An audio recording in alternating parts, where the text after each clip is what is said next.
Hi everyone, welcome back to the farm. Today is Friday, it's the day before Christmas Eve, and I'm just about to wash the tractor off for Monday, so it's going to be Boxing Day's tractor run. Do head down to the Larling Angel tractor run if you're interested.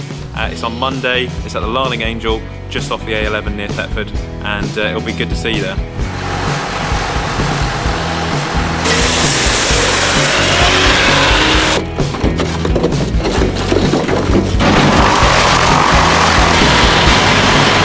Making a slightly bigger chip, so that's and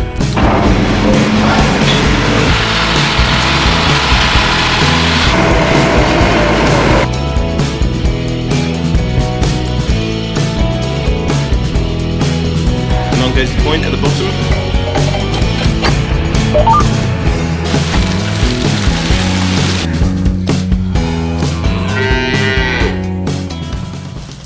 Alright, so I spent a good part of the day today. We've been cleaning off the tractor. As you can probably tell, it's been raining, and I was hoping to get the drone up in the air to show you the sugar beet which has just been loaded, and I did get an opportunity towards the end of the day to fly the drone up, and I mean, really we spent a lot of time getting ready for this tractor run. Last year we went out and then the tractor got covered in mud literally down the road, so there wasn't much point in washing it, but you've got to put some effort in. So you can see here the sugar beet has been loaded, and we'll find out the figures in the next video. I believe it was about 660 tonnes, which has now gone off to the factory, and that's all been loaded and it's been sent down to Bury St Edmunds because they've had some problems with the Cantley sugar beet factory. One of the furnaces is in trouble, so you can just see we call this Hill Farm field, and if you notice, I subsoiled this earlier on in the year, and the idea is to reduce the compaction, and we'll see what the results are like on the next crop for the following year. I'm just flying up to my muck pile here, and it is saturated. I can't even get near the muck pile at the moment. You can see there's a ring at the top where I nearly got stuck the other day. To be getting stuck on light land is not great, so it just shows how much rain we've had. And you know, I'm really trying to get ready for next year. This muck here will be spread in February, so we're now in Christmas Eve tomorrow.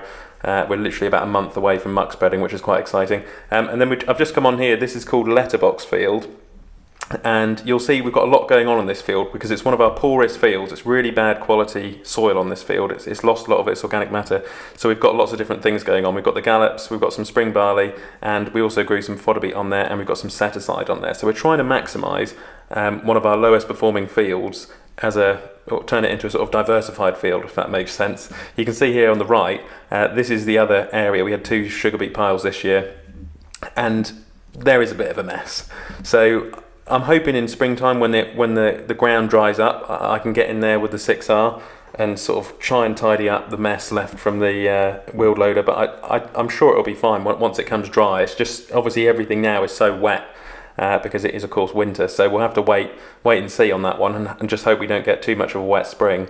You can see I'm just coming down here now just to see how much food was on here. There's a little bit of food on the sheep, so the shepherd can put the sheep on there and graze them off from next door. And then we've also got our own sheep, which you'll see in a minute. These are the shepherd's sheep from next door. They're grazing this field which was supposed to be stubble turnips, but literally nothing's grown because it was so dry and the fertilizer was so expensive. So those sheep on there will be coming up to where the sugar beet has just been harvested.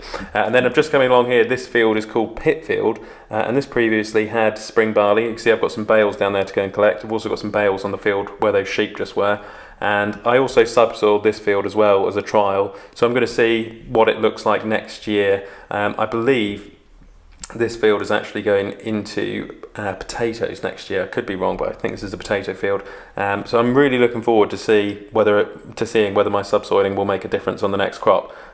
It can. I mean, I did get it in sort of autumn time, and I did try and get a good crack when I was doing the subsoiling. So you'll see these sheep here; they're about to go and be moved. This is our field. We call this the 9 acres field. It's one of our silage fields, and it's one we harvest. It's one we cut first before all the other fields. So this has been grazed down tight with some ewes. They've just moved off it, and you'll see them at the end of this video.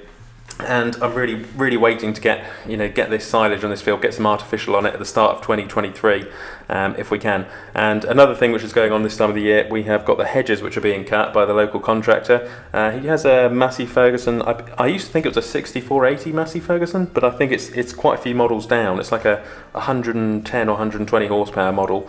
I really do need to find out the model of it, but it's not the 6480. It's quite a few models down, and it's been a really reliable tractor for him. So we're hoping we can get all the hedges done before springtime, before, of course, obviously all the birds start nesting. So that's one thing which we're trying to be careful of. And just on my way back here, I had the Logic weed wiper in here this year, and it's made a huge difference. You'll just see a comparison. This small paddock in front of us, straight down the middle, I've been weed wiping all year, and it's really cleaned that up. And then if you look on the right by the lake, and you can just see the difference. It's unbelievable. So that was from Logic Manufacturing. Do check them out. And Logic weed wipers have been brilliant. It does take it's taken me a good 5 or 6 times on that small paddock to bring it right. But you can see how clean the grass is and how free of weeds it is now. I'm starting to get rid of all the pin rush as well. So I'm going to do the pin rush on this next field we're just flying over now. These are some of our Shropshire ewes. Now they're a bit more wary of the drone, so we didn't fly too near them. This was another field which was being sugar beet harvested the other day. You'll have seen with the harvester, and they're on there at the moment eating off all of the sugar beet tops. And once they've eaten all the tops off, we're going to be going through with the fodder beet bucket and giving them some fodder beet. They've also got a ring in there as well. We put a hay ring in. We'll drop them some haylage off. We've got some clover grass, clover silage, which we harvested last year. I wrapped it up. Just flying back, I couldn't believe the amount of pigeons in this wood here. I wondered where they were. So obviously now, thankfully with the drone, I found out where they are. And they're all waiting there until spring, when I plant the spring barley, when we get that done. And yeah, they're going to come out and try and eat everything, and the sugar beet once that's coming up. They're thinking, oh, we'll get Olly next year. So now I found out where they finally live, which is quite good. Just flying over here, this was kind of the bit of the farm which I was talking to you guys about with the shepherd's hut. We're looking at about 2,000 tonnes of soil at the moment, and we'll go through here with the bulldozer before long and bulldoze this all out in the springtime. Probably once it dries up, it's just going to a pit at the moment. It's just going to be an absolute mud bath. So that's going to be quite interesting, and I'll drop the shepherd's hut on there hopefully once that's built, and we're going to plant it with a grass in spring. Just flying over this field at the bottom, I couldn't believe how saturated it was with water. For such a light farm like we are, I couldn't believe how the water's retaining on our light fields.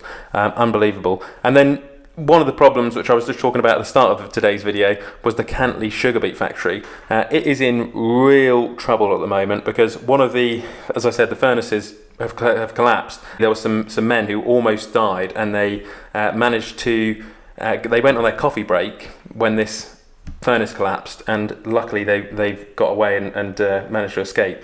So it's been an old factory, the Cantley sugar beet factory, for a long time, and British Sugar are really going to have to buckle down and think for next year, are they going to spend millions on a brand new sugar beet factory, or are they just going to repair the current one and just keep it going? I'm going to be really interested to see the developments, see if British Sugar keeps it going. It's one of our last remaining industries in this country. I hope it keeps going. And with that, enjoy your Christmas. I'll catch you in the next one. Click here to subscribe to the channel, and click here to watch another Olly's Farm video.